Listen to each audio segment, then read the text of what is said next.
The first and second Death Stars are something of a technological marvel even within the Star Wars universe. While several other superweapons would follow them, like the Galaxy Gun, World Devastators, the Tarkin Station, and so on, the Death Stars are the primary such superstations that people think of when they're thinking about the Empire. In general, Star Wars tends to follow the common sci-fi trope, at least within parts of the broader narrative of the expanded universe, of a slightly less technologically advanced galactic civilization living within the ruins of an older, arguably more powerful civilization, being the Celestials and later even the Rakatans. We do see other stations with incredible power that last through the millennia, like the Centerpoint Station and Starforge, but these are pretty much always attributed to such groups instead of the modern groups like the Empire or the Republic. In the same way that these stations would become symbols of the broader power of those ancient civilizations, the Death Stars were meant to be symbols as well. First, they were meant to be symbols of the Empire's strength. Later, they were meant to be symbols of the fallen Emperor's goodwill and rebel violence and warmongering. Today we'll be taking a look at both uses of the Death Star. The Empire, for most of its existence, operated under a military doctrine called the Tarkin Doctrine, or the Doctrine of Fear, primarily supported by Grand Moff Wilf Tarkin and exemplified by the Death Stars. Under this doctrine, the best response to resistance, whether armed or ideological, was swift and overwhelming responses. As Tarkin says in A New Hope, fear will keep the local systems in line. A core part of this, then, is obviously the actual application of force, which the Empire would apply liberally in events like the destruction of Alderaan and the Gorman Massacre, where Tarkin himself killed and injured hundreds of protesters who were blocking his ship from landing by standing on his landing pad on the planet of Gorman.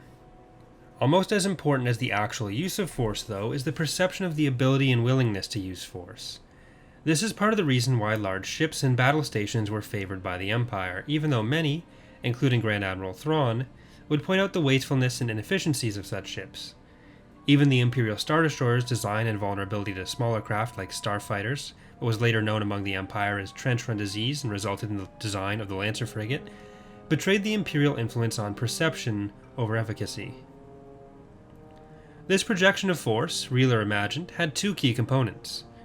There was the obvious stated goal of intimidating the opposition into silence, fearing that any resistance they tried to build up would be immediately crushed by overwhelming power.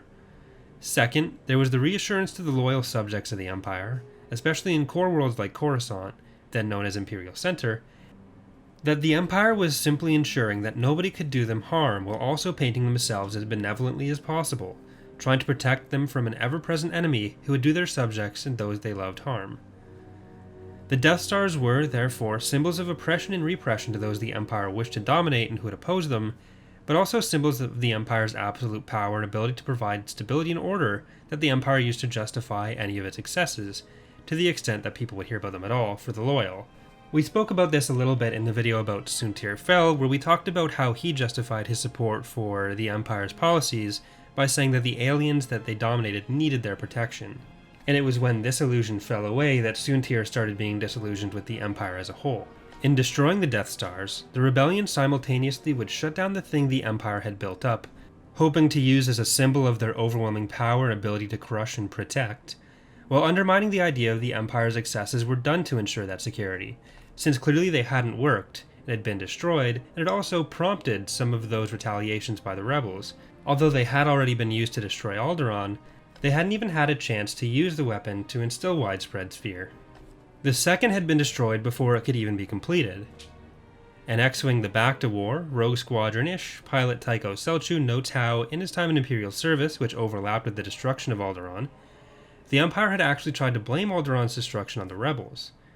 This still paints them as a powerful and violent force, and a perfect backdrop against which the Empire can still justify the need for greater security or more extreme measures, although the Death Stars themselves remained relatively secret even then. With the second Death Star, we get a far better picture of how the Empire chose to represent itself to the loyal and repaint their leaders as benevolent victims of rebel violence, again in one of the X-Wing books. While this is something of a contradiction, considering their desire for protection of strength and fear of force, Star Wars is no stranger to contradictions, this is one which makes sense considering the symbolism of the Empire's design being influenced heavily by fascist regimes of World War II.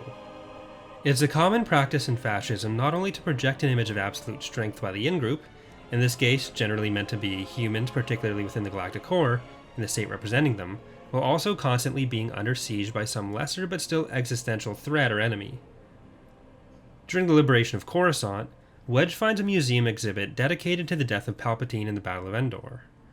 In the exhibit, a hologram of Darth Vader explains how the giant mineral extractor the Empire had been building, the Death Star 2, was going to be hijacked by the rebels and used to destroy inhabited planets.